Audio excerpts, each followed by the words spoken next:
Olá, olá, minha gente. Esse é o primeiro podcast aqui da Primeira Igreja Batista de Putinga, o primeiro da primeira. Ser legal.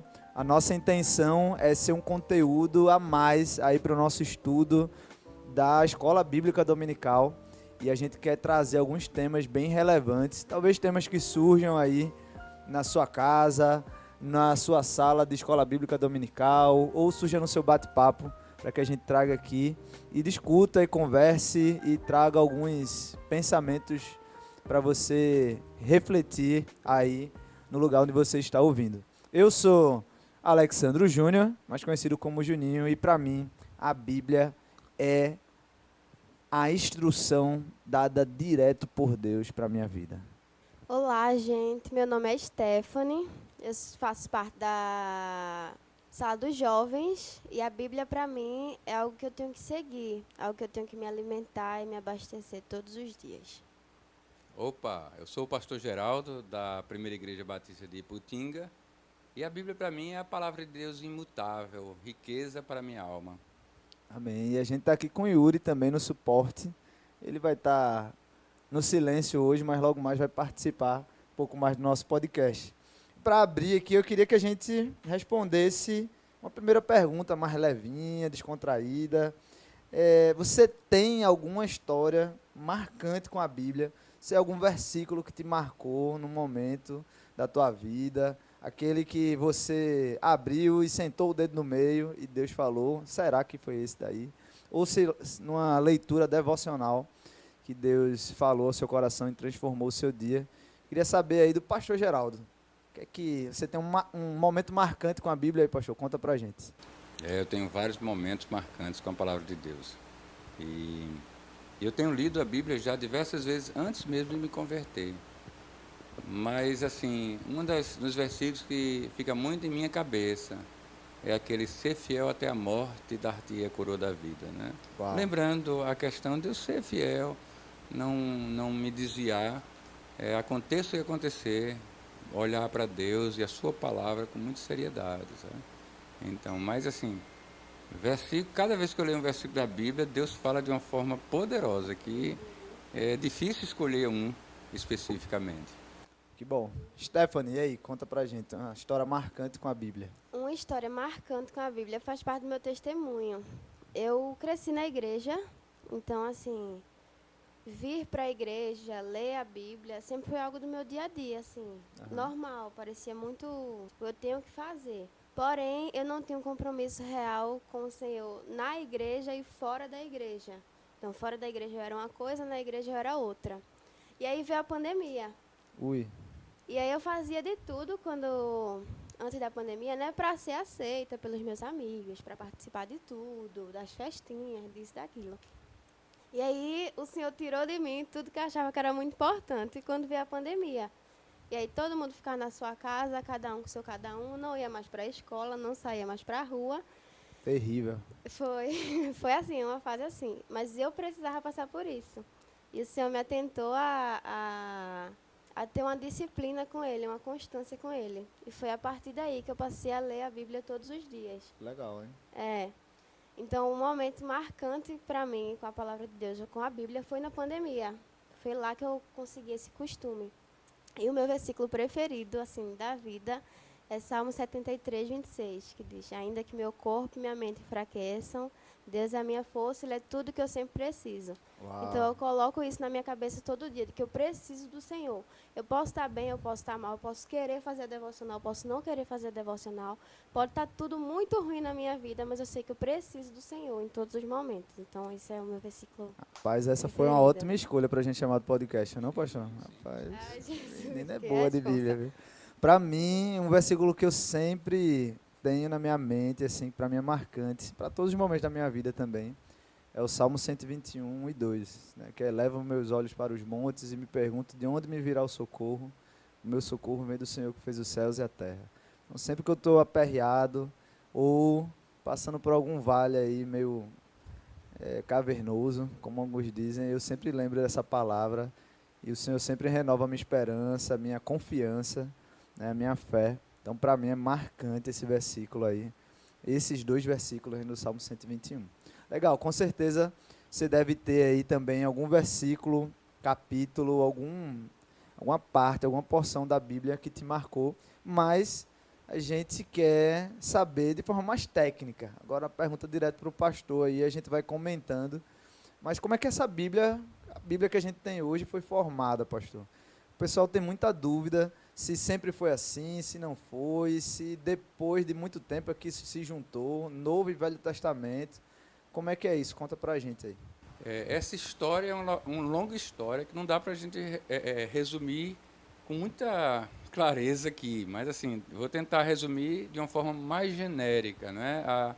Isso é uma história chamada evolução do cânon bíblico. O cânon é o conjunto de livros que compõem as escrituras sagradas. Então, como é que chegou a decisão de que Apocalipse entraria no cânon e Baruque não entraria no cânon? Ou até mesmo na Bíblia Católica, que tem o livro de Macabeus, na verdade havia 4 livros de Macabeus. A Bíblia Católica, quando se formou e incluiu o livro de Macabeus, só incluiu 2, não incluiu os 4.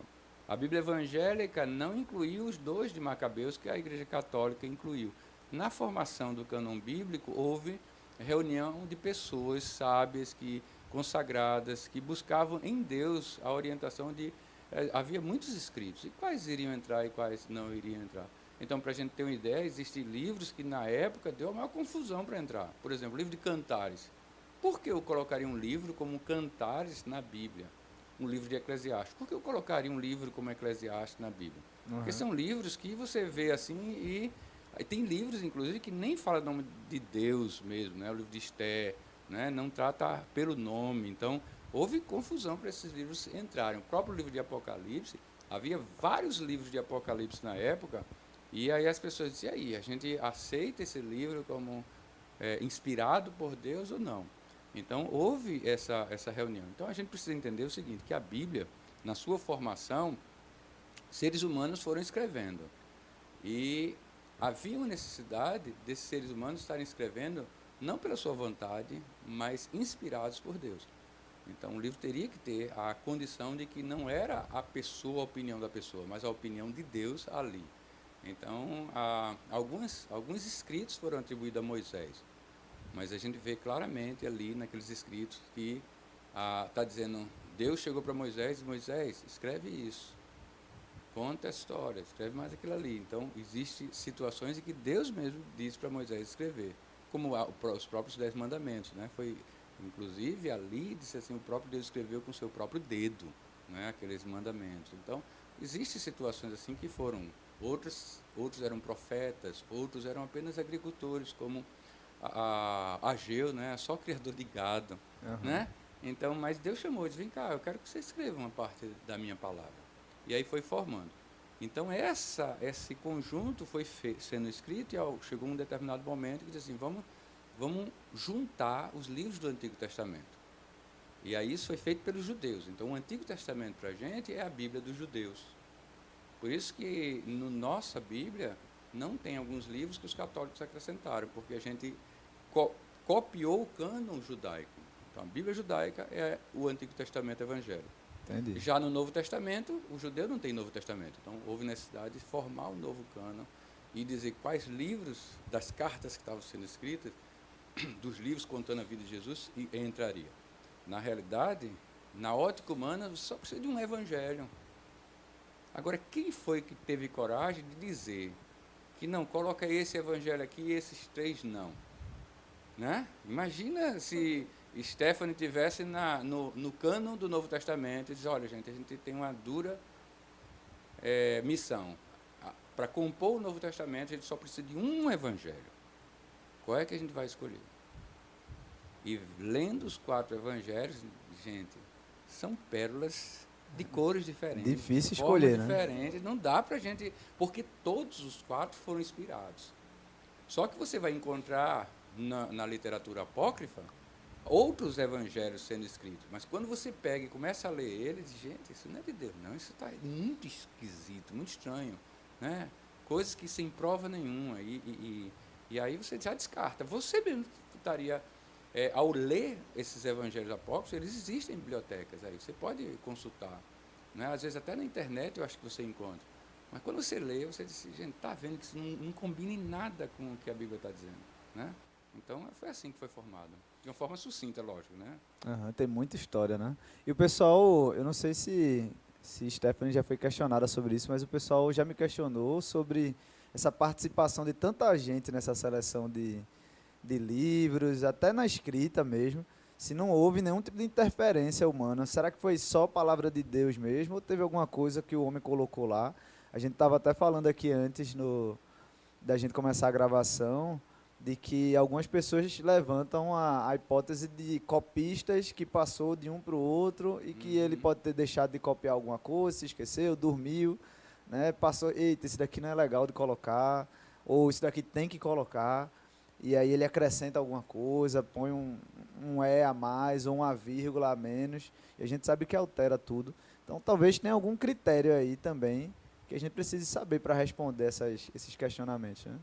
E já aconteceu comigo assim, a situação na escola. O professor estava falando alguma coisa, quem garante que isso é verdade, que não. E por que uns colocaram na Bíblia e o outro não? Porque um é importante e o outro não. Eu, particularmente, nunca li nenhum assim da Bíblia católica, por exemplo. Então, eu não sei qual é a diferença da Bíblia evangélica, da Bíblia católica, da Bíblia que a gente usa e da que os outros usam, tipo do judeu mesmo. Só tem Antigo Testamento. Então, assim, eu já fui, sim, questionada por isso. Por que uns colocam, outros não? Porque um é necessário, o outro não é necessário. Por exemplo, eu vou dar só um exemplo em relação a esse questionamento que fizeram para a Stephanie. Por exemplo, você tem na Bíblia Católica o livro de Baruque. E você não tem na Bíblia Evangélica nem na Bíblia Judaica. Mas é um livro histórico escrito na mesma época do livro de Jeremias, da carta de Jeremias. E quem foi Baruque? Foi a pessoa que escreveu o livro de Jeremias. Então, Jeremias, Deus falava a Jeremias, Jeremias ditava e Baruque escrevia. Então, o livro de Jeremias foi escrito por quem? A letra lá, que está lá no original, é a de Baruque. Né? Então, Baruque escreveu o livro de Jeremias através do que o profeta dizia para ele escrever. E que Jeremias entendia que era Deus falando para ele que deveria ser escrito isso. Só que a obra de Jeremias concluiu, o livro de Jeremias foi concluído. Agora Jeremias estava numa outra situação. E Baruque? Baruque disse, pronto, eu escrevi o livro de Jeremias porque eu não posso escrever o meu livro, um livro agora de Baruque. E Baruque escreveu o livro de Baruque. O livro de Baruque tem uma... Inclusive, assim, se eu fosse católico, eu não permitia que o livro de Baruque constasse na Bíblia. Porque o livro de Baruque, inclusive, com relação aos ídolos, com relação às imagens, esculturas, ele é muito mais forte. Com relação à procissão, ele condena, assim, muita coisa que a Igreja Católica pratica. Caramba. E está na Bíblia Católica e não está na nossa. Né? Então, quando você pega o livro de Baruque, ele é muito mais grosseiro em termos de ataque do que o livro de Jeremias. Mas ali a gente entende que Baruque não foi inspirado por Deus. Na realidade, Baruque não entrou num cânon bíblico e a Bíblia chama de deuterocanônico. Diz que como se tivesse havido um segundo cânon que decidiram colocar. E houve isso mesmo, mas decidiram num segundo momento incluir o livro de Baruque. Mas quem foi Baruque? O cara que escreveu o livro de Jeremias. Só que um foi inspirado, o outro, apesar de ter muita coisa boa, muita coisa certa, muita coisa que a gente poderia usar hoje até mesmo para ser pedra de tropeço para um católico, né? Na realidade, a gente está considerando que não foi inspirado por Deus, foi realmente uma iniciativa do próprio Baruque escrever um livro semelhante ao que Jeremias tinha ditado para ele. Interessante. A gente estava falando também sobre essa perca, talvez, que a gente tenha de tradução da língua, né? A gente sabe que a Bíblia parte foi escrita em grego, outra parte em hebraico, acho que teve uma partezinha em aramaico também, e sempre a gente conversava aqui que sempre quando alguém fala muito de fala inglesa, né, que fala inglês, sempre diz assim, eu não sei como traduzir essa palavra aqui, não tem uma tradução certa, eu vou tentar adaptar. E aí ele fala, mas sempre perde alguma coisa do significado. Eu não sei se quando traduziu também, não sei, para o português, para o alemão, para o inglês, se a gente perde muito, se altera muito também da palavra, se faz algum tipo de alteração significativa. Eu acho que o senhor gosta muito das línguas originais, grego principalmente, acho que podia dar uma pincelada sobre isso. Sim, sem dúvida. Na realidade, tradução é um grande desafio. Na realidade, domingo mesmo eu estava pregando e usei uma palavra, a palavra portuguesa, suporte. Imagine que alguma pessoa de fora, que não usa a língua portuguesa, vai traduzir para o seu idioma algo que a gente escreveu e usou naquela frase a palavra suporte. Né? E a palavra suporte, eu disse, pode significar a ideia de tolerar alguém, né? Suportar, eu não suporto fulano de tal. Então, no sentido de tolerância. Mas a palavra suporte pode significar você ajudar, você dá o apoio, o suporte, você está sustentando a pessoa. Né? Então, para um estrangeiro, ele pega aquela palavra isolada ali, eu vou traduzir dessa forma ou de outra. Então, ele tem que ler todo um contexto para poder entender como ele vai traduzir a palavra suporte. Algumas traduções são mais fáceis de fazer, por exemplo, traduções de livros históricos, traduções de é muito fácil, por exemplo. Mas você vai ver uma diferença enorme entre as traduções, principalmente em livros poéticos, em livros em expressões que usam metáforas. Porque, por exemplo, você chegar para um brasileiro diz assim, não, olha, eu estou dando uma regulagem aqui nessa engrenagem, e aí, preciso apertar mais um pouquinho, e o outro vai dizer, olha, só um cabelinho de sapo. Né? Como é que traduz isso para o inglês? Aí você vai dizer isso para o americano, ó, só um flog hair flog, né? Aí, o americano não vai entender nada. Cabelo de sapo, sapo tem cabelo, vai ficar maluco sem entender o significado, sabe? Você não pode traduzir ao pé da letra, né? Por exemplo, isso foi... fulano é minha cara metade. Né? E para um americano, cara metade não faz sentido. Ele usa uma expressão, talvez, hand and glove, mão e luva, né? A mão se encaixando perfeitamente na luva. Né? E não usa cara metade. Cara metade é uma expressão que você pode traduzir ao pé da letra, ele não vai entender nada.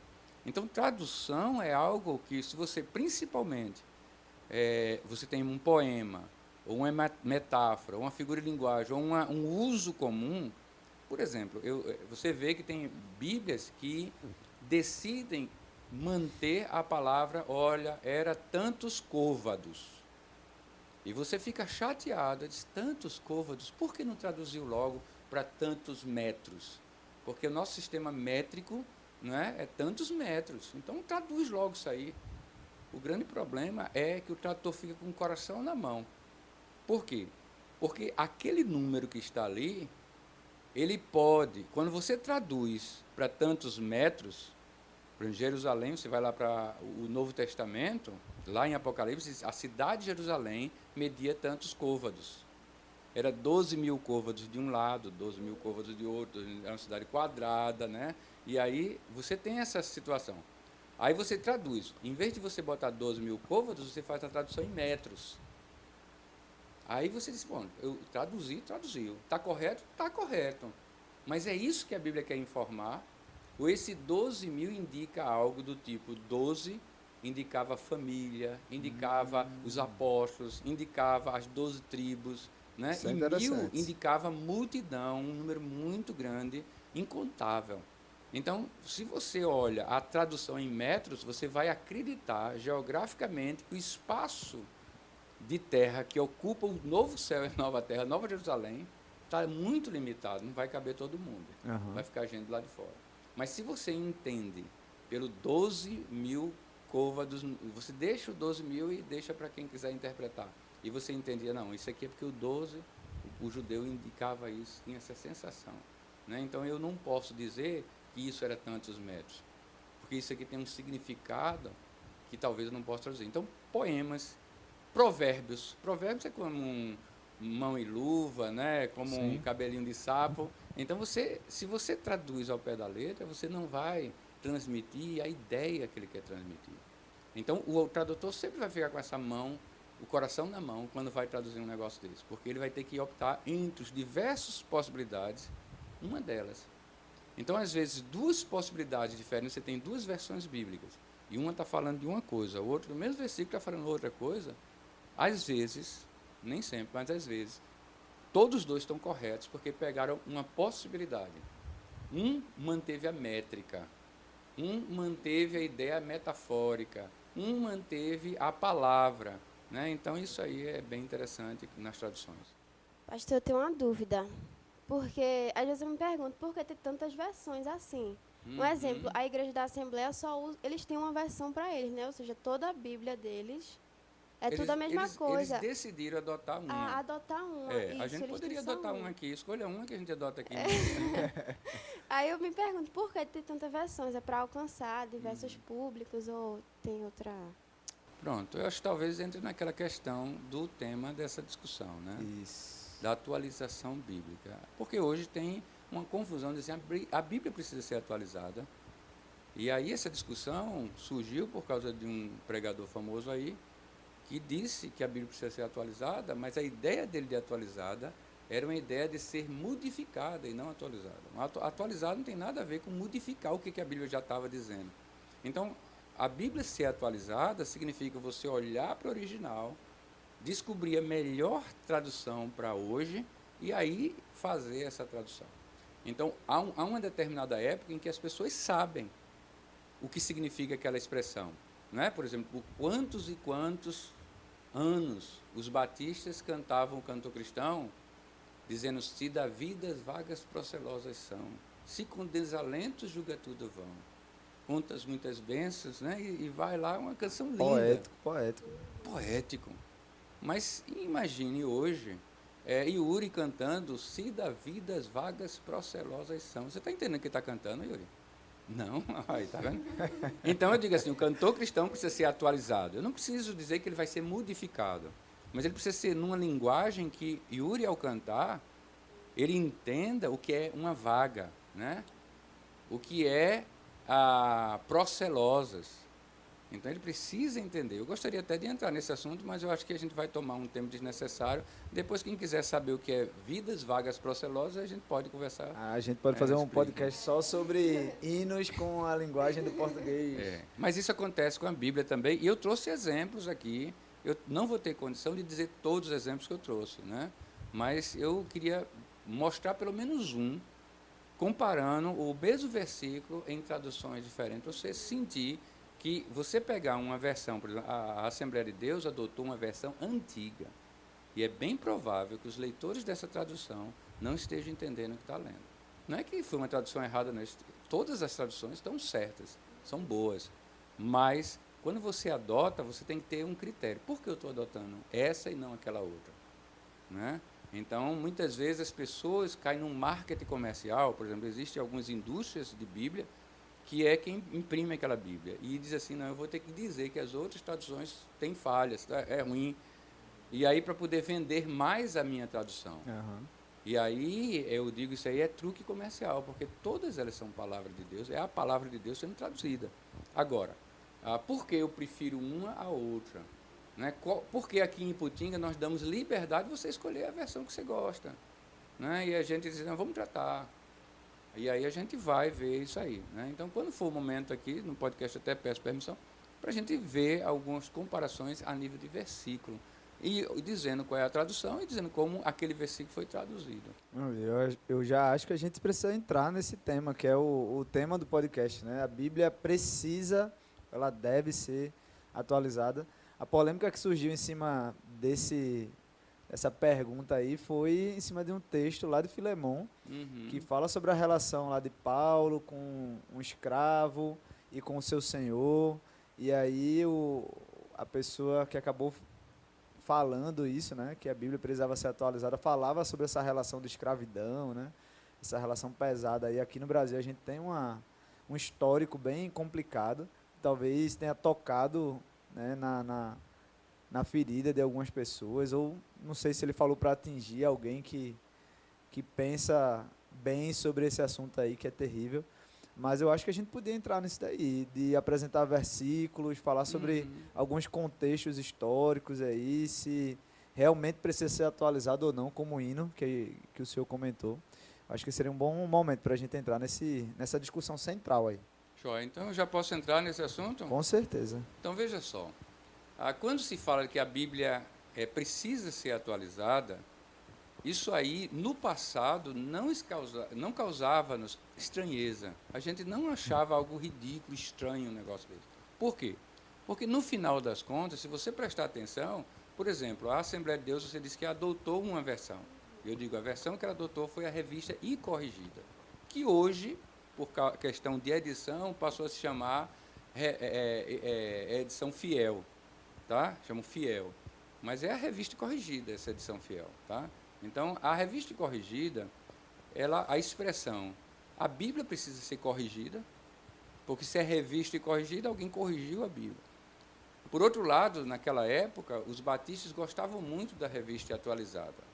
E aí eu pergunto, a Bíblia precisa ser atualizada porque os batistas adotaram a revista atualizada, né? Mas isso nunca gerou polêmica, porque seja qual for a versão, a gente sempre primava para dizer assim, não, isso aqui está traduzindo melhor o que está no original. Então, a gente nunca se separou do que Deus dizia no seu manuscrito.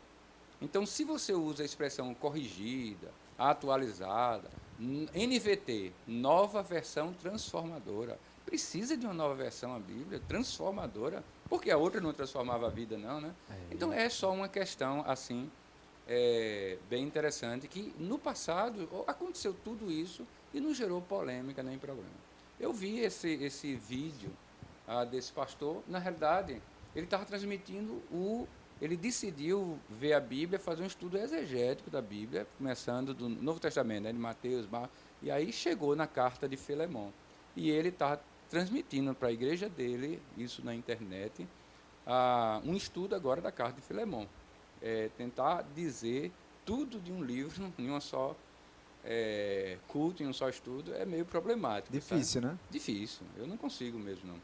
Agora, o problema é que ele entrou por uma situação meio preocupante. Eu mesmo fiquei de orelha em pé, porque ele saiu condenando a Bíblia na sua visão sobre escravidão. E ele não mostrou a verdadeira visão bíblica de escravidão. Na realidade, ele disse que a Bíblia precisava ser reescrita, não atualizada, mas reescrita mesmo.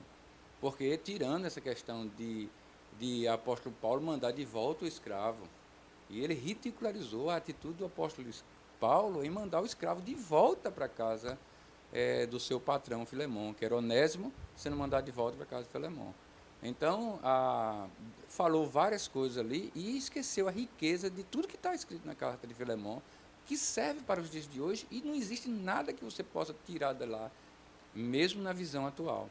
Então, na realidade, ele fez, uma exposição colocando a carta de Filemão como algo ridículo na nossa Bíblia. Então, isso pegou muito mal e gerou uma polêmica enorme. Imagine, a Bíblia ser atualizada, a Bíblia ser corrigida, a Bíblia ter várias versões, nunca foi o problema. Mas quando você diz que a Bíblia precisa ser reescrita, no sentido de essa atualização ser, cortar coisas que a Bíblia diz que não nos serve hoje, quem vai ser o juiz de Deus de dizer o que eu vou cortar e o que não vou cortar? Porque algo que para mim está muito claro, para você pode estar obscuro. Tá? Então, entrando na questão das traduções, vou dar um exemplo aqui, na versão corrigida. Pronto, eu vou ler na versão corrigida e eu gostaria que alguém dissesse o que entendeu, tá bom? Aí depois eu vou ler as outras versões. Beleza. Bem? O que eu vou ler agora se encontra no livro de Jeremias, olha aí. Jeremias capítulo 48, versículo 11. Jeremias 48, 11. Eu vou ler na revista corrigida, pronto, que é adotada pela Assembleia de Deus. Moabe esteve descansando desde a sua mocidade, e as suas fezes repousaram. Não foi mudado de vasilha para vasilha, nem foi para o cativeiro, por isso conservou seu sabor, e o seu cheiro não se alterou. Vigi, Eu não entendi.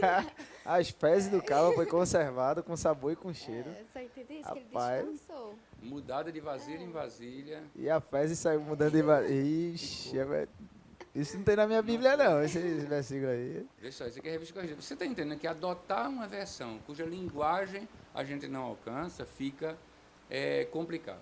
Antes da versão corrigida, existia no Brasil também a tradução brasileira. Eu vou ler na tradução brasileira para ver se... Eu acho que, como foi antes, complica mais ainda. Eu entendo que não vai ajudar vocês. Eu vou ler a tradução brasileira. Moabe tem estado sossegado desde a sua mocidade, e tem repousado nas suas fezes, e não tem sido deitado de vasilha em vasilha, nem tem ido para o cativeiro, por isso conservou o seu sabor, e o seu cheiro não se muda. Agora eu acho que Moab estava deitado nas suas fezes e conservou o cheiro dele, não das fezes, mas o sabor dele também, rapaz. entendi, Eu Tá também. vendo? Então, é uma mais antiga ainda. Entendeu a necessidade? Quando foi Esse negócio de corrigida? fezes está complicado, né? A corrigida já não falou que Moab estava deitado na própria fezes. Você viu que ele diz assim, ó, Moab tem estado sossegado, né, e tem repousado nas suas fezes. Vê só. Aí quando você chega para a corrigida, Moab esteve descansando desde a sua mocidade, e as suas fezes repousaram. Você vê que parece traduções diferentes, são coisas diferentes. Não é? Não parece coisas diferentes? Sim. Agora, vamos pegar uma mais... eu disse que aí os da Assembleia adotaram essa linguagem, os batistas disseram, não, vamos pegar uma mais simples, uma atualizada. Quer dizer, a corrigida corrigiu a tradução brasileira, a atualizada atualizou a revista corrigida. Aham. E aí como é que está escrito?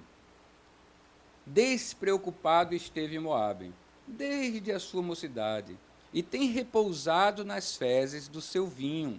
Não foi mudado de vasilha para vasilha, nem foi para o cativeiro. Por isso conservou o seu sabor, e o seu aroma não se alterou. Aí já parece que introduz uma ideia bem diferente do que estava se falando anterior. Já está falando menos de fezes aí, né? Tá Tá falando mais do descanso de Moab, vasilha, não foi a fezes, foi o vinho. Não se mudou de vasilha o vinho. Verdade. E aí por isso que manteve o seu cheiro original, o vinho não as fezes. Vê que ele já está dando uma ênfase em algo que não estava na outra versão. Nas outras versões nem se falava em vinho. Aham. Né? E aí você vai para uma versão mais recente. A própria revista atualizada, ela sofreu uma revisão em 2017. E aí, nessa revisão, ele escreveu assim, Moabe esteve despreocupado desde a sua mocidade, e como o vinho descansa sobre a borra. Não foi mudado de vasilha em vasilha, nem foi para o cativeiro. Por isso, conservou o seu sabor e o seu aroma não se alterou. Agora Mas sim. agora não estou falando de Moab, estou falando do vinho. na E da verdade, borra, que e tá da a fezes borra. do vinho é a fécula, aquela, né? A fezes do vinho é a borra do vinho. Rapaz. Né? Então, fezes não se referia a fezes de Moabe, mas aquela borra que fica no vinho lá no fundo. Sabe? Então, quer dizer, você falando... E aí, veja bem, aí teve uma versão que tentou simplificar ainda mais para o usuário. Né? Então, você tem aqui a nova tradução na linguagem de hoje. Veja como ela diz. O Senhor Deus disse, o povo de Moabe sempre viveu em segurança e nunca foi levado como prisioneiro para fora do seu país. Moabe é como um vinho guardado, que nunca foi agitado, nem derramado de uma vasilha para outra. O seu gosto nunca se estragou e o seu sabor não mudou.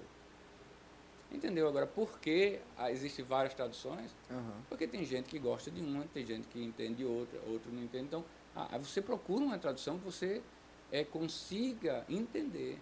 Aí a pessoa diz, não, a corrigida é mais fiel. Ora, eu entendo que todas elas são fiéis ao dizer o que aquele versículo está dizendo. Então, você toma a sua preferência. Se você quer ficar com essa aí mais antiga, eu só peço que você entenda o que você está lendo. Né? Então, quando a gente vê, por exemplo, quando você começou a ler na versão mais antiga, você pensava que Moab era um país ou uma pessoa? Rapaz. Uma pessoa, né? Pessoa. Moab é assim, na sua mocidade e tal. Entendeu? Você pensava... Aí, quando termina, na mais recente versão, não digo nem a mais recente, mas a que ficou mais próximo da linguagem do povo, você entendeu que Moab era uma nação, e que foi uma nação que nunca foi levada em cativeiro, que nunca se misturou com outras culturas. Por isso que ela manteve a sua cultura. Né? Então, é como um vinho que foi guardado e não passou de vasilha em vasilha. E até a borra, quando você passa de vasilha para vasilha, a borra você vai jogando fora. Sim. Porque a borra fica acumulada na primeira vasilha. Aí na segunda ainda fica um pouquinho de borra. Aí você vai passando. Então até ficar. Só que ela perde o seu gosto, o seu sabor, o seu cheiro original. Né? Então, o que ele está comparando é isso. E a gente entende fezes como o excremento humano, em vez de entender o que é que estava acontecendo como água. Mas se a gente não entende isso daí, a gente faz uma pregação sobre prisão de ventre fácil. Viu? É verdade, é verdade. Caramba, muito interessante, muito interessante. Tem Então, mais por isso texto? existem várias traduções. Né? Tem vários, mas eu queria que a gente voltasse assim, porque depois, se precisar, eu falo outros. Eu anotei várias questões de tradução. Eu vou dizer uma, só para a gente ter um entendimento. Por exemplo, é a questão da linguagem. Algumas línguas têm uma forma sintática de escrever. Então, por exemplo, a língua portuguesa você coloca o sujeito, o verbo no meio e você vai colocar o predicado. É aquilo que você fala a respeito do sujeito. O verbo é ação. Né? Então, a sequência sintática da língua portuguesa é essa. Da língua hebraica, a sequência sintática é a seguinte. Você começa com o verbo, que é a ação. Depois você vai dizer o sujeito e o predicado, e tanto faz a ordem, porque a própria desinência já vai determinar quem é sujeito e quem é predicado. Mas você começa pelo verbo. A língua latina, o latim, ele já faz o contrário. Ele coloca o verbo como final. Ele termina com a ação. Né? Então, ele diz o sujeito ou o predicado, porque depende da terminação, e tanto faz a ordem, mas no final é o verbo. Né? Então, o latim. Então, cada língua tem a sua forma de escrever. Só que o tradutor, ele faz o seguinte, eu vou colocar um exemplo básico nas traduções mais antigas. Gênesis 1, o que é que diz? Você deve saber de cor, né? No princípio, criou Deus os céus e a terra. Muito bem, você falou uma linguagem antiga. É a ideia de que a tradução deve ser feita palavra por palavra. Então, Bereshit, Bara, Elohim. Bereshit, no princípio. Que até virou o título do livro hebraico, né? O livro no princípio. Então, que traduzido para o grego seria Gênesis, a gente falou isso. Mas então, Bereshit é no princípio. A segunda palavra em hebraico, qual é? Bará. Lógico, gente. A primeira palavra de uma frase, de uma construção normal no hebraico deveria ser o verbo. Então, está lá, bará, aí traduziu por criou. E a terceira palavra é Elohim, Deus. Aí você traduz literalmente assim, na ordem sintática hebraica. No princípio criou Deus. Só que isso, para um usuário de língua portuguesa, se torna difícil entender. A gente entende por quê? Porque a gente começa a ser acostumado com o evangeliquez, com a forma como os evangélicos leem e falam algumas coisas. Mas para uma pessoa que nunca teve contato com a Bíblia, você pergunta, no princípio criou Deus. Quem criou Deus? Né? Porque o verbo criou pressupõe um sujeito, e o sujeito deveria estar antes do verbo. Então, é como se você, na sua mente, raciocinasse, no princípio, ele criou Deus. Na língua portuguesa, ela traz essa ideia. E tem gente entendendo a Bíblia assim, viu? Não é? Então, quer dizer, por quê? Porque é a ordem hebraica das coisas. No princípio, criou Deus. Quem criou Deus? Ele. Ele criou Deus. Então, quem era esse ele que criou Deus? Então, gera uma confusão. Depois que você estuda, né, bastante, agora eu entendi o que ela queria dizer aqui, mas não de uma forma muito simples. Na realidade, a ordem sintática portuguesa, numa tradução, deveria ser assim. No princípio, Deus criou os céus e a terra. É a sequência normal para a gente. Tá? Então, quer dizer, se eu digo que um tradutor traduziu no princípio, Deus criou os céus e a terra, eu digo, não, ele errou. Porque a primeira palavra não é Deus criou. A primeira palavra é criou Deus. Gente, isso é besteira. Porque a verdadeira tradução, ela traz à tona o significado que está escrito ali. Então, essa é a ideia das traduções. Por isso que algumas traduções hoje não traz, no princípio criou Deus. E aí algumas traduções trazem, no princípio, Deus criou os céus e a terra. Porque é a ordem de língua portuguesa. Se fosse traduzida para o latim, como foi, o criou, ele vem lá no final. Né? Fiat. Termina como Fiat. Né? Aí, Fiat Lux, né? Não é marca não, é faça-se luz. Né? Dava uma Faça-se boa marca luz. de Deus carro. dizendo, né? Na criação, Deus dizendo, Fiat Lux. Aí não, faça-se luz, tá? É fazer, criar. E esse verbo bará é comum na língua hebraica, existe um criar do nada. E isso é só usado com Deus. Só Deus é capaz de criar do nada. Por isso que tem essa tradução bará. Na nossa tradução, a gente nunca vai saber quando é usado bará ou outro verbo, né? Que fala de manufatura humana, de criar no sentido pegando de algum material. Mas na língua hebraica tem essa distinção. Então, na nossa língua não tem. Então, existem essas dificuldades de tradução. Então, no final das contas, a Bíblia não precisa ser reescrita, mas em algum momento precisa ser atualizada para o entendimento, né? Não Sim. atualizar a base dela, né? Uhum. A mensagem principal, mas talvez ordenar as palavras de um jeito que a gente possa compreender melhor, porque se a gente fosse olhar aquele versículo de Jeremias, realmente ia ser complicado. Ele deitou nas suas próprias fezes. Caramba, não. Eu imagino um camarada muito nojento, viu?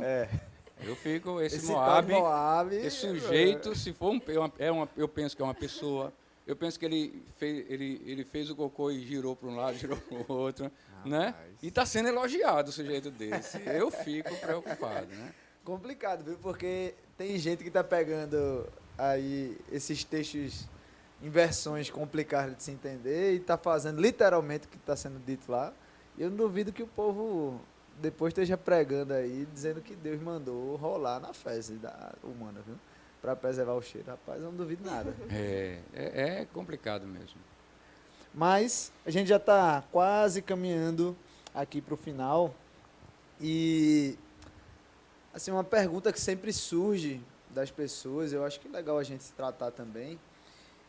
A gente aprendeu muito aqui com as traduções, com o contexto. A gente viu que Moabe não era uma pessoa, mas um povo, uma nação. Eu acho que isso parte também do conhecimento extra que a gente tem, né? Talvez um conhecimento histórico. Então, algumas pessoas sempre colocam essa necessidade de ter um auxílio a mais para o entendimento das Escrituras. Algumas, inclusive, acho que teve uma das salas de escola bíblica que eu passei aqui na nossa igreja, que o pessoal comentou justamente isso, dizendo assim, eu tenho muita dificuldade de entender o que a Bíblia está dizendo. Então, eu leio muito pouco, porque eu não entendo o que ela disse. Então, eu prefiro ouvir a igreja e ouvir o que o pastor vai dizer, que o pregador vai falar, ou a pregadora, porque se eu ler sozinho, eu não consigo compreender. E aí eu fico me perguntando se a gente precisa de algum auxílio extra para fazer isso. Uma das perguntas que surgiu também na nossa sala de escola bíblica, lá na sala dos homens, foi se a gente só conseguia entender a Bíblia com o auxílio do Espírito Santo. Então, precisa de algo a mais ou não precisa? A gente sozinho consegue ou não consegue? Eu queria que o senhor falasse, ou Teca, dissesse algo aí sobre isso. Tá bom, na nossa sala da EBD dos jovens, também fizeram um questionamento, a gente junto, né? Se perguntou por que é tão bom ler cartas que tem a linguagem mais fácil, ou então que são histórias, ou que é de fácil entendimento, de fato. E o porquê é difícil a gente ler cartas que tem tanta genealogia, ou a história, números, ou a história a gente tem que estudar, de fato, não só ler o seu momento devocional, talvez não seja suficiente. Mas aí, partindo para a questão, essa pergunta também eu quero fazer ao pastor depois, para ele responder para a gente. Mas partindo, se a gente só entende a Bíblia com o Espírito Santo ou não, ou por que a gente precisa dele, eu acho que, assim, a gente melhor compreende a Bíblia com o Espírito Santo. Uhum. Porque, assim, se a gente pegar um livro agora para ler, a gente vai ter as nossas próprias conclusões. A gente tem a mente muito crítica, o ser humano é assim, né? Pois é. Então, se eu li isso, eu vou tirar alguma coisa. Eu acho que eu entendi isso aqui. No versículo de Moabe, a gente disse aqui o que a gente achou que era. Mas aí, o melhor entendimento, ou o entendimento de Deus, né? O entendimento de Deus, o entendimento completo, eu acho que a gente só tem com o Espírito Santo, sim. Veja bem, a gente só entende a Bíblia com o Espírito Santo em parte. Veja bem, a Bíblia é um livro. Ela foi escrita em páginas, na linguagem... a gente lê na nossa língua portuguesa, seja em qual versão for, a gente está lendo. E a gente vai tirar nossas conclusões, seja crente ou não crente, porque quem é capaz de ler e entender qualquer livro vai usar as mesmas regras de interpretação na leitura da Bíblia também, né? Então, quando as pessoas dizem, não, a interpretação, cada um tem a sua. Eu tenho cuidado com isso, não concordo muito com isso, não. Porque a Bíblia, a interpretação, ela vai seguir as mesmas regras de interpretação de você quando está lendo um livro. Por isso que há uma preocupação muito grande no tradutor de ajudar você a entender dentro daquelas regras. E as regras atualizadas, colocando você, né? Então, por exemplo, a próprio hino nacional, as pessoas foi escrito hino brasileiro, ouviram do Ipiranga as margens plácidas.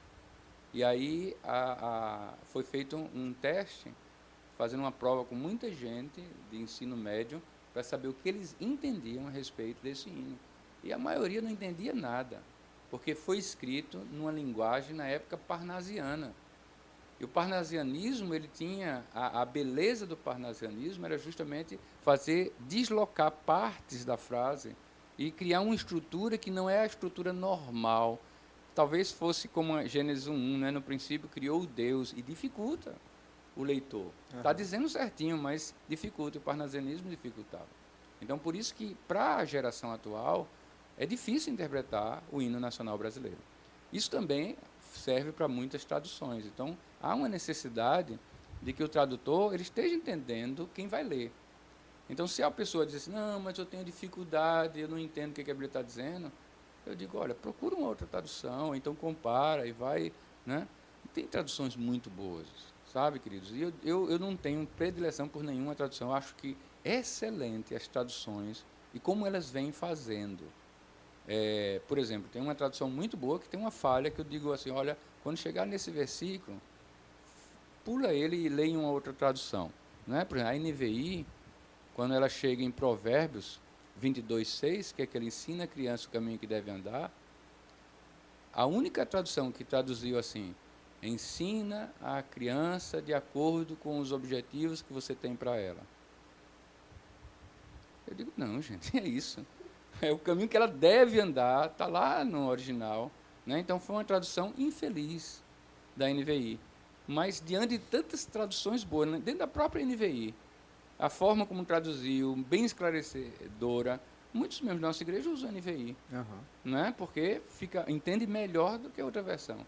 Mas eu digo, ó, quando chegar nesse versículo, você usa a outra versão, porque diz com uma precisão melhor. A gente tem que entender isso. Então, sigam a outra versão se você não está entendendo. Né? Então, na verdade, ela segue a regra da língua portuguesa. Então, interpretação, não é assim, cada um tem a sua. Quando eu olho a blusa de Juninho, eu posso dizer que é um vermelho alaranjado, eu posso dizer que é um laranja escuro, eu posso dizer, tudo isso cabe na interpretação. Mas eu não posso dizer que é azul, gente. Se eu disser que é azul, o pessoal vai me chamar de doido. Então, eu estou com um problema. Não sei se o daltônico vai enxergar a diferença entre o azul e o laranja escuro, mas veja só, é difícil você aceitar essa interpretação de que a camisa dele é azul. Então, Bíblia segue a mesma regra de entendimento. Então, se ela é um livro, se ela segue regra de entendimento, eu vou dizer, pessoas se converteram lendo a Bíblia, porque Deus falou para elas. Não é a questão de se eu tenho o Espírito Santo ou não. Agora, a Teca tocou num ponto bem interessante. Ela disse, olha, fica melhor com o Espírito Santo. Porque o Espírito Santo faz uma coisa extraordinária, meus irmãos. Eu tenho certeza que Teca já leu esse capítulo de Jeremias, né? Leu isso aqui, nem prestou atenção que existia esse versículo. É verdade. Às vezes ela leu na própria versão revista corrigida e passou direto. Ou seja, o que o Espírito Santo faz? Aquilo que não lhe interessa. O Espírito Santo diz, não dá bola muito para isso aqui não, que a tradução está muito complicada.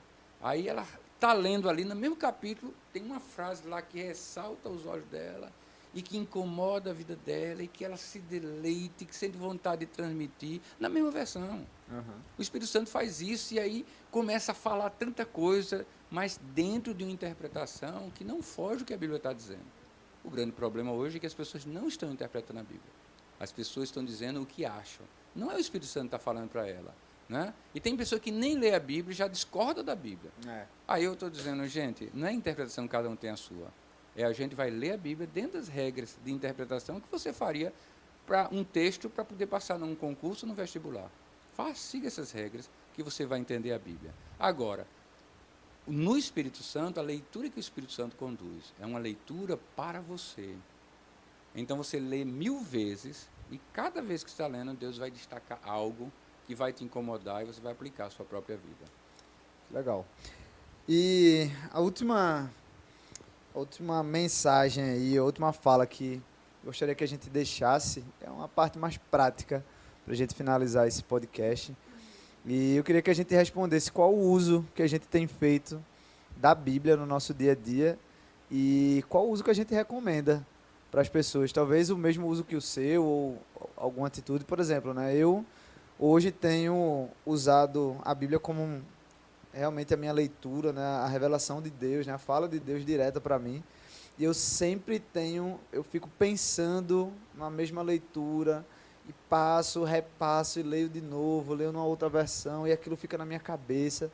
Então, para mim, o uso que eu tenho feito hoje é sempre meditar naquela palavra, e o que eu recomendo para o pessoal que também tem lido a Bíblia, ou que não tem lido, mas quer começar ou continuar, é que você medite naquele texto ali que você leu. Talvez seja só um versículo, uma palavra, uma expressão, mas que vai passar tanto na tua mente e vai falar durante a semana inteira, mesmo que você leia vários outros versículos, mas às vezes tem um que fica ali na sua cabeça. Então, uma prática que eu deixo aí para o pessoal que está nos ouvindo é medite no texto e deixe que ele fale muito mais do que só no momento que você leu. Então, Teca, o que você diz aí? Também lá na EBD a gente trouxe esse questionamento, por que é tão difícil assim a gente ter constância no ler a Bíblia? Porque assim, a gente vai para o trabalho, tem gente que tem a rotina cheíssima, e como é que a gente para um minuto para ler a Bíblia? De onde a gente vai tirar tempo ou vontade de fazer aquilo? Então, de fato, é muito difícil, mas aí a gente lançou um desafio lá de não só manter a constância de ler a Bíblia todos os dias e mandar o okzinho lá no grupo, mas também fazer isso de manhã. Se eu acordo às 6 horas da manhã para ir para o trabalho, eu vou acordar 20 minutinhos antes ou 10 minutinhos antes e tentar ler a Bíblia e mandar o okzinho lá no grupo. Boa. Não para a gente, eu estou fazendo e aquela pessoa não está. Ou eu estou fazendo, eu sou muito crente por causa disso. Não para alimentar o nosso ego. Mas sim para a gente se incentivar. Para a gente mostrar que a gente está junto nessa. E para a gente ter o que contar uns aos outros no nosso dia ou viver o que a gente leu no restante do dia, né? E eu faço isso também. Eu estava dizendo para Juninho que eu tinha parado assim de ler livro, porque eu entrei na faculdade e eu já estava super carregada de ter que estudar muito, porque eu não escolho, eu preciso estudar muito, senão eu não vou me dar bem. Uhum. E aí eu tinha deixado de ler alguns livros assim de fora, mas a Bíblia é diferente. Não é uma coisa de que eu tenho que escolher, eu posso escolher, hoje eu estou afim ou não estou afim. É uma coisa que eu preciso abrir a Bíblia e parar um minuto e meditar nela, que nem Juninho disse. Uhum. Senão o negócio não vai para frente, o negócio não funciona. Pois é. A gente precisa se abastecer todo dia de uma coisinha. Não, hoje eu aprendi uma coisa nova. Uma coisa que eu tiro assim para mim é que eu marco as coisas que me chamaram a atenção na Bíblia. Então, se você pegar a minha Bíblia, ela é toda marcada. Tem gente que gosta, tem gente que não gosta. Minha avó disse que é um carnaval. A Bíblia fica um carnaval. Cheia de cor, cheia de coisa. Eu disse, mas avó, é meu jeito. Eu gosto assim. Então, quando eu abro, hoje eu leio a Bíblia corrida, né? Então, eu começo no Novo Testamento. Inclusive, eu acabei o Apocalipse domingo. Li o Novo Testamento novamente e agora eu vou para o Novo. E aí, quando eu abro a Bíblia no livro de verso, eu vejo as coisas que eu marquei. E aquilo me toca de novo. Uhum. Então, mesmo se não for o dia de eu ler aquilo, eu vi o que eu marquei. Então, é uma coisa que funciona muito comigo. Joia. Então, é uma coisa que eu indico. Marcar ou circular ou anotar é muito legal. Certa vez, viu, Teca, eu estava... eu também marco, né? Então, eu uso muita caneta vermelha para destacar aquela... para ficar mais fácil de encontrar. Então, eu estava marcando na cor vermelha, sublinhando algumas palavras de um texto bíblico. Um irmão, não é da nossa igreja, mas ele chegou, olhou assim, ele disse, não faça isso! Eu disse, mas por quê? Mas por quê? Porque você está botando batom na boca de Deus. Eu disse, meu Deus, eu nunca pensei por esse lado, né? Mas não acredito que escrever na cor vermelha, sublinhar um versículo bíblico significa isso, porque na realidade é um método realmente para resgatar. É aquela história, quando você está precisando de uma palavra, uma coisa, e você, ou folheando a Bíblia, aquilo que está pintado de vermelho, você vai ver o que foi que eu marquei aqui, né? E vai reforçando aquela mensagem. Para mim é muito bom, assim como você testemunhou. Agora, eu fico imaginando o seguinte, um profissional, me pesa a leitura da Bíblia por vários fatores. Porque eu sou crente, eu me converti, e assim que eu me converti, eu quero a opinião de Deus, e não do pastor, não da igreja, não da sociedade. Quero saber qual é a opinião de Deus sobre determinadas coisas. E às vezes você não tem um cheque direto de qual é a opinião de Deus, você tem que estar lendo para você internalizar não só uma opinião isolada, mas um conceito, um princípio. E o princípio, por ser genérico, ele vai dar luz àquele versículo, àquela situação. Então, eu preciso ler, eu leio várias vezes a Bíblia. Mas eu penso que o segundo momento, eu tenho a obrigação de ler, porque eu sou pastor. Então, eu fico imaginando que um médico cirurgião, por exemplo, que concluiu o seu curso na faculdade e recebeu o diploma, e que nunca mais pegou num livro de medicina, ele, além de se desatualizar, ele vai perder o que sabe. Ele vai estar com o diploma dele, vai estar com a profissão dele, mas vai ser um péssimo médico. Eu não quero ser um péssimo pastor. Eu tenho que me atualizar. Não é a Bíblia que tem que ser atualizada. Eu tenho que me atualizar na mensagem de Deus para a minha vida. Então, eu preciso estar lendo. Agora, um grande defeito quando a gente é pastor é que a gente está lendo a Bíblia, e quando a gente encontra aquele versículo que a gente destaca, pinta de vermelho, faz aquela coisa, verifica. Eu, às vezes, coloco até símbolos. Por exemplo, eu tinha um costume de pintar de amarelo os versículos que falavam sobre oração. Todo versículo que falava sobre oração, falava sobre amarelo. Todo versículo que falava sobre a promessa de gente morar no céu, pintava de azul. Então, eu tinha minhas codificações, né, para poder resgatar aquilo ali. Só que há um problema. Além de eu estar me atualizando, que eu não quero ser aquele médico que perdeu o pouco que tinha, eu quero cada dia mais. Então, aquele médico se atualiza, né? Então, eu quero estar me atualizando com a palavra de Deus. Ao mesmo tempo que a gente tem isso, a gente tem uma tentação. Porque se é a profissão, se é aquilo que você está usando no seu dia a dia, como liderança, como coisa, então, você muitas vezes é tentado de ver aquilo ali como mensagem para os outros. Para você ter uma ideia, quem tem o costume de ler a Bíblia todo dia e está fazendo, você vai ver versículos e puxa, isso aqui dá uma pregação formidável. Você anota o que Deus está falando, você preenche, diz, um dia eu vou pregar sobre isso. Deixa eu falar aqui, talvez de 50 mensagens que eu anotei, dizendo assim, eu ainda vou pregar sobre isso. Se eu preguei 5 delas, eu ainda acho que é muito. Porque a maioria das vezes, Deus não estava me dando aquilo ali para falar para os outros, Deus estava falando para mim. Uhum. E foi bom anotar em formato de pregação, porque quando eu estou anotando em formato de pregação, eu estou pregando para mim. Então, mesmo que eu nunca venha usar as outras 45, né, a cada 50, né, a cada 50 eu não vou usar as outras 45, aquela pregação já foi pregada para mim. Né? E aí isso me facilita, por quê? Porque às vezes eu estou num local, aí eu vou visitar, por exemplo, a casa de alguma irmã junto com a União Feminina. Aí a União Feminina, pastor, já que você está aqui, né? Aí você fala alguma coisa. Normalmente, quando eu sou pego de surpresa, eu vou falar a última pregação, né, que Deus falou para mim. Uhum.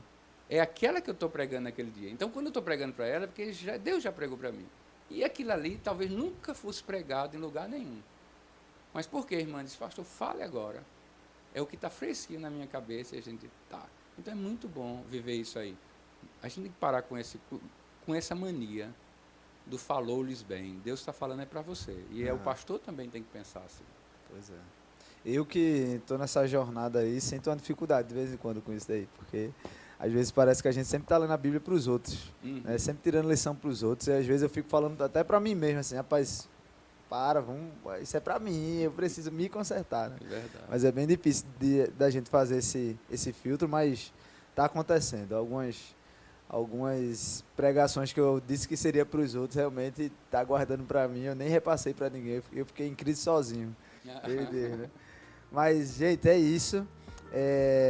Agradeço aqui a participação de Teca. Tava relutante, mas foi bom. Eu acho que ela vai ter que estar nos próximos aí. O pessoal vai vai querer ter ela aí. Eu agradeço também o pastor, acho que foi bom. E Yuri, que está aqui no suporte. É nóis. Mas, pessoal, espero que Deus te abençoe aí na escuta desse podcast, que possa ser realmente um conteúdo bom para você que está aí no trabalho, ou que está lavando os pratos, ou que está estudando a sua Bíblia mesmo e quer aprender um pouco mais, quer tirar algumas dúvidas. Espero que tenha servido aí para te esclarecer ou pelo menos te fazer pensar, refletir sobre algumas questões e também praticar a leitura da Bíblia, da Palavra de Deus. Então, Deus te abençoe. Esse foi o nosso primeiro episódio do nosso podcast da PIB. Um abraço.